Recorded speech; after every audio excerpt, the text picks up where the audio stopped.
ശബരിമല സ്വർണ്ണക്കവർച്ച കേസിൽ ദേവസ്വം ബോർഡ് മുൻ പ്രസിഡന്റ് പത്മകുമാറിനെ ചോദ്യം ചെയ്യുകയാണ്. അതും രഹസ്യ കേന്ദ്രത്തിലാണ് ചോദ്യം ചെയ്യുന്നത്. അപ്പൊ ഇപ്പൊ തന്നെ അറസ്റ്റ് ഉണ്ടാകുമോ? കാരണം 2 തവണ ഒഴിഞ്ഞു മാറിയിരുന്നു പത്മകുമാർ.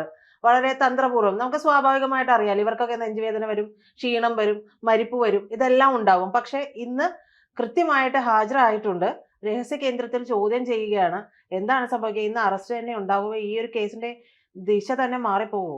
ദേവസ്വം ബോർഡിന്റെ മുൻ പ്രസിഡന്റ് എ വാസു അറസ്റ്റിലായി. അതിനുശേഷം പ്രശാന്ത് അറസ്റ്റിലാകുന്നുള്ള പ്രശാന്ത് അറസ്റ്റിലാകുന്നുള്ള കാര്യം വന്നു. ഇപ്പോ ഈ പറയുന്ന പോലെ പത്മകുമാർ വരുന്നത് വളരെ നിർണായകമായ. കാരണം പത്മകുമാർ എന്ന് പറയുന്നത് CPM-ന്റെ പത്തനംതിട്ട ജില്ലാ കമ്മിറ്റി അംഗമാണ്. അതിനപ്പുറത്തേക്ക് അദ്ദേഹം സംസ്ഥാന കമ്മിറ്റിയിൽ എടുത്തില്ല എന്ന് പറഞ്ഞിട്ട് വലിയ പ്രതിഷേധം ഉണ്ടാക്കിയതാണ്. അപ്പോൾ പാർട്ടിയെ സംബന്ധിച്ച് വലിയ പ്രതിസന്ധിയിലാക്കിയ ഒരാൾ കൂടിയാണ്. മാത്രമല്ല മുൻ MLA ആണ്. മുൻ MLA ആയ ദേവസ്വം പ്രസിഡന്റ് ആയിട്ടുള്ള ജില്ലാ കമ്മിറ്റി അംഗമായ ഒരു CPM നേതാവ് അറസ്റ്റിലാവുക എന്ന് പറയുന്നത് പാർട്ടിയെ വലിയ പ്രതിരോധത്തിലാക്കും. ഇപ്പോൾ SITയെ ചോദ്യം ചെയ്യാനായിട്ട് വിളിപ്പിക്കുന്ന രഹസ്യ കേന്ദ്രത്തിലാണ്. ഈ ചോദ്യം ചെയ്യലിൻ്റെ അർത്ഥം എന്താ? ഇത്രയും ദിവസം വരാതിരുന്ന ഈ പത്മകുമാറിനെ വീണ്ടും ചോദ്യം ചെയ്യാൻ വിളിപ്പിക്കുന്നു. അതിനുശേഷം കിട്ടിയ തെളിവുകളുടെ അടിസ്ഥാനത്തിൽ അറസ്റ്റ് രേഖപ്പെടുത്തുന്നു. അത് ഇന്നുണ്ടാകുമോ നാളെ ഉണ്ടാകുമോ എന്നുള്ളതാണ്. ഇതിനകത്ത് CPM നേരിടാൻ പോകുന്ന പ്രശ്നം എന്താണെന്ന് വെച്ചാൽ, തദ്ദേശ ഭരണ തെരഞ്ഞെടുപ്പിൽ വോട്ട് ചോദിക്കാനായിട്ട് ആളുകൾക്ക് മുന്നേക്ക് ഇറങ്ങി ചെല്ലുകയാണ്. ഈ പാർട്ടി ഇറങ്ങി ചെല്ലുമ്പോൾ ഏറ്റവും കുറഞ്ഞത് പത്തനംതിട്ടയിലെങ്കിലും ആളുകൾ ചോദിക്കും, ഈ പത്മകുമാർ ആയിരുന്നില്ലേ ദേവസ്വം ബോർഡ് പ്രസിഡന്റ്? അപ്പം ഞങ്ങളെപ്പോലെയുള്ള ഭക്തർ നൽകുന്ന കാണിക്ക, ഞങ്ങളെപ്പോലെയുള്ള ഭക്തരുടെ വിശ്വാസങ്ങളെ കട്ടുമുടിക്കുന്ന, വിറ്റ് തുലയ്ക്കുന്ന കുറെ ആളുകളാണോ എന്ന് ചോദിച്ചാൽ മിണ്ടാൻ പറ്റില്ല. ഇതായിരുന്നു CPM-നെ സംബന്ധിച്ച് ഏറ്റവും വലിയ ബുദ്ധിമുട്ട്. അതുകൊണ്ട് പത്മകുമാർ ഒരു പക്ഷേ ഈ ചോദ്യം ചെയ്യലിന് ഹാജരാകാത്തതിന് മുന്നിൽ ഇങ്ങനെ ഒരു അജണ്ട ഉണ്ട്. പാർട്ടിക്ക് താല്പര്യം ഉണ്ടായിരുന്നു ഇയാളെ കുറച്ച് ദിവസം കൂടെ മാറ്റിവെക്കണം. എത്ര നാൾ മാറ്റിവെക്കാം? ഇപ്പം മണ്ഡലകാലം തുടങ്ങി, 2-3 ദിവസം കഴിഞ്ഞു. ഇനി പതുക്കെ ഇയാളുടെ അറസ്റ്റ് കൂടി രേഖപ്പെടുത്താം. കാരണം ബാക്കിയുള്ള വഴിയെ അന്വേഷണം പോകുന്നു, തെരഞ്ഞെടുപ്പ് പ്രചരണം ഒരു വരത്തൂടെ നടക്കുന്നു. ഇതൊക്കെയാണ് ലക്ഷ്യം വെക്കുന്നത്. പക്ഷെ പത്മകുമാർ പല കാര്യങ്ങളും തുറന്നു പറഞ്ഞാൽ അത് CPM എന്ന് പറയുന്ന പാർട്ടിക്ക് വലിയ തിരിച്ചടിയാവും. അതുകൊണ്ടാണ് അറസ്റ്റ് നീട്ടിക്കൊണ്ട് പോയിട്ട് പത്മകുമാർ എന്തൊക്കെ പറയണം, പത്മകുമാറിനെ ചോദ്യം ചെയ്യൽ ഏത് രീതിയിൽ അന്വേഷണം പോകണം, ഇതൊരു പ്രീ പ്ലാൻഡ് ആയിരിക്കും. അതിന്റെ ഉത്തരങ്ങളായിരിക്കും ഇനി വരാൻ പോകുന്നത്. അങ്ങനെ അതെ, തീർച്ചയായിട്ടും വളരെ ശരിയാണ്. പക്ഷേ എനിക്ക് തോന്നുന്ന ഇപ്പോൾ ഒരു അങ്കലാപ്പ് ബാധിച്ചിട്ടുണ്ട് CPM കേന്ദ്രങ്ങളിൽ. എൻ വാസുവിന്റെ അറസ്റ്റ് ഒരു ഇളങ്കാറ്റിന്റെ ഇളക്കമേ ഉണ്ടാക്കിയിരുന്നുള്ളൂവെങ്കിൽ ഇപ്പോൾ പത്മകുമാറിന്റെ അറസ്റ്റ് എന്ന് പറയുന്ന ഒരു കൊടുങ്കാറ്റിന്റെ ചലനം AKG സെന്ററിൽ ഉണ്ടാക്കിയിട്ടുണ്ട്. അതിന് 2 കാരണങ്ങളാണ് ഞാൻ കാണുന്നത്. മുരാരി ബാബുവിനെയോ അല്ലെങ്കിൽ എൻ വാസുവിനെയോ അറസ്റ്റ് ചെയ്തതുപോലെ അല്ല പത്മകുമാറിന്റെ അറസ്റ്റ്. ഒന്നാമത്തെ, ഇദ്ദേഹം പറഞ്ഞതുപോലെ ഇദ്ദേഹം ഒരു മുൻ MLA ആണ്, പത്തനംതിട്ട ജില്ലാ കമ്മിറ്റി അംഗമാണ് എന്നത് മാത്രമല്ല, അദ്ദേഹം പാർട്ടിയിൽ നിന്ന് കൂറുമാറാൻ സന്നദ്ധനായി നിന്ന ആളാണ്. പാർട്ടിയുടെ ജില്ലാ കമ്മിറ്റി യോഗത്തിന് മുമ്പ് പാർട്ടിയിൽ ഒരു പ്രതിസന്ധി സൃഷ്ടിച്ചിരുന്നു ഇദ്ദേഹം പത്തനംതിട്ടയിൽ. ഇവിടൊക്കെ വാർത്തയായെന്ന് അറിയില്ല, പത്തനംതിട്ടയിൽ അത് വലിയ വാർത്തയായി വന്നിരുന്നു. എന്നു മാത്രമല്ല, വീണ ജോർജിനെ അതിനിശ്ചിതമായിട്ട് വിമർശിച്ച ഒരു പാർട്ടിക്കാരൻ കൂടിയാണ് അദ്ദേഹം. എൻ വാസു എന്ന് പറയുന്ന പാർട്ടിയോട് അടിയുറച്ച കൂറുള്ള വ്യക്തിയാണ്. അതിൻ്റെ ഉദാഹരണമാണ് ഉണ്ണികൃഷ്ണൻ പോറ്റി ബബ്ബ പറഞ്ഞുകൊണ്ട് എനിക്ക് അറിയില്ല എന്ന് പറഞ്ഞ് പാർട്ടി കൂറിന് വേണ്ടി കള്ളം പറയാനൊരു മടിയുമില്ലാത്ത ആളാണ്. പക്ഷെ പത്മകുമാർ അങ്ങനെയല്ല, അപകടകാരിയാണ് പാർട്ടിക്ക്. എങ്ങനെയെന്ന് വെച്ചാൽ, പത്രക്കാർ അദ്ദേഹത്തോട് ചോദ്യം ചോദിച്ചപ്പോൾ അദ്ദേഹം പറഞ്ഞ കാര്യം ഇങ്ങനെയാണ്: ദൈവതുല്യരായിട്ട് ഞാൻ കരുതുന്ന മനുഷ്യർ പറഞ്ഞപ്പോൾ ഞാനതങ്ങ് അനുസരിച്ചു എന്നാണ് പറഞ്ഞത്. അതുകൂടാതെ ഓഫർ മൈക്ക് അവിടെ വയ്ക്കുക എന്ന് പറഞ്ഞ് മൈക്ക് മാറ്റിയിട്ട് അദ്ദേഹം പത്രക്കാരോട് പറഞ്ഞൊരു കാര്യമുണ്ട്. അതായത്, എന്നെ അറസ്റ്റ് ചെയ്യാൻ വന്നാൽ ഞാൻ മുകളിലിരിക്കുന്ന മുഴുവൻ ആളുകളുടെയും പേര് പറയും. അതാരൊക്കെയാണെന്ന് പത്രക്കാരോടെയും പറഞ്ഞില്ല. അപ്പം അങ്ങനെ വലിയൊരു രഹസ്യമുണ്ട്. പല രഹസ്യ സങ്കേതത്തിലാണ് ഇപ്പോൾ ചോദ്യം. രഹസ്യ സങ്കേതങ്ങളിലേക്കുള്ള വഴി ഇദ്ദേഹം പറഞ്ഞു കൊടുക്കും. ആരൊക്കെ ഇതിൻ്റെ പിന്നിൽ ഇദ്ദേഹത്തിന് നിർദ്ദേശം നൽകി, അതായത് അന്നത്തെ ദേവസ്വം ബോർഡിന് നിർദ്ദേശം നൽകി എന്നുള്ളത് കണിശമായിട്ട് അറിയാവുന്ന വ്യക്തിയാണ് പത്മകുമാർ. അതുകൊണ്ട് SIT ആണ് അന്വേഷണം നടക്കുന്നത്. അവരുടെ ഉത്തരവാദിത്വം കോടതിയോടാണ്. ഇത് ഹൈക്കോടതിയുടെ സൂപ്പർവിഷനിൽ നടക്കുന്ന അന്വേഷണമല്ല, മറിച്ച് ഹൈക്കോടതി പറയും ഇന്നത് ചെയ്യാൻ പറയുക. അപ്പോൾ പോലീസുകാർ സേഫാണ്. പിണറായി വിജയൻ അവരെ നിങ്ങൾ എന്തിനത് ചെയ്തു എന്ന് ചോദിക്കാൻ പറ്റില്ല. കാരണം ഞങ്ങളോട് കോടതി എന്ന് പറഞ്ഞാൽ അവരുടെ കേസ് തീർന്നു. യോഗേഷ് ഗുപ്തയുടെ അനുഭവം എന്തായാലും വരില്ല ഇപ്പോഴത്തെ പോലീസുകാർക്ക്, ഇതിലുള്ള പോലീസുകാർക്ക്. SIT ടീമിനും വരില്ല. അപ്പോൾ സുരക്ഷിതമാണ്. ഹൈക്കോടതിയുടെ തണലിൽ SIT സുരക്ഷിതമാണ്.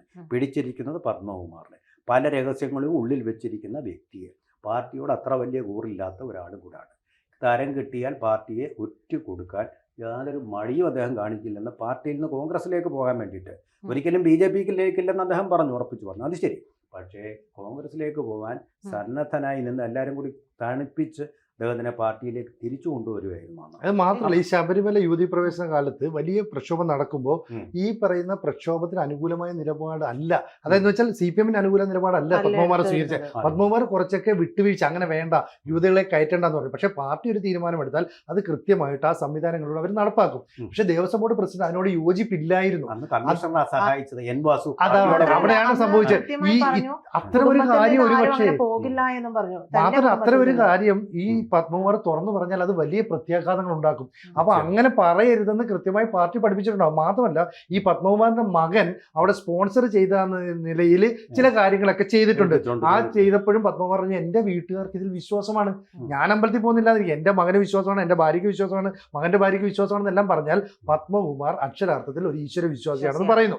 പക്ഷേ ഞാൻ എന്തുകൊണ്ടാണ് അത് ചെയ്യാഞ്ഞെന്ന് പറഞ്ഞാൽ, എന്റെ പാർട്ടി എന്നെ ദേവസ്വം ബോർഡ് പ്രസിഡന്റായിട്ട് നിയോഗിച്ചു, അതുകൊണ്ട് പാർട്ടി ആവശ്യപ്പെടുന്ന അനുസരിച്ച് ഞാനൊരു സ്റ്റാൻഡ് എടുത്തു. പക്ഷെ അപ്പോഴും BJP അല്ലെങ്കിൽ ഹൈന്ദവ വിശ്വാസികളുടെ നിലപാടിനോട് അനുകൂലിച്ച് നിൽക്കുന്നു. ആ ഒരു ഒറ്റ കാരണം കൊണ്ടാണ് ഒരു പക്ഷേ രണ്ടാമതൊരു ടേം കിട്ടാമായിരുന്ന ഈ പറയുന്ന പത്മകുമാറിന് രണ്ടാമതൊരു ടേം കിട്ടിയില്ല.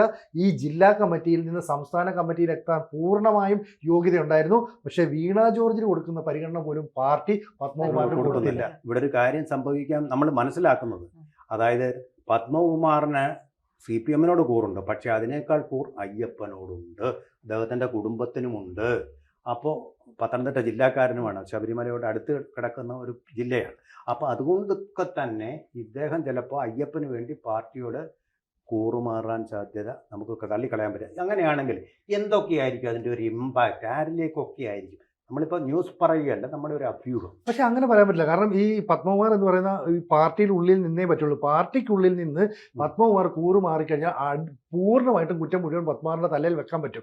SIT-യുടെ ഇപ്പോഴത്തെ ചുമതല കോടതിക്കാണെങ്കിലും ആത്യന്തികമായി ഈ പോലീസ് സംവിധാനത്തിന്റെ ചുമതല കേരള പോലീസിന് തന്നെയാണ്, അല്ലെങ്കിൽ കേരള ഗവൺമെന്റിനാണ്.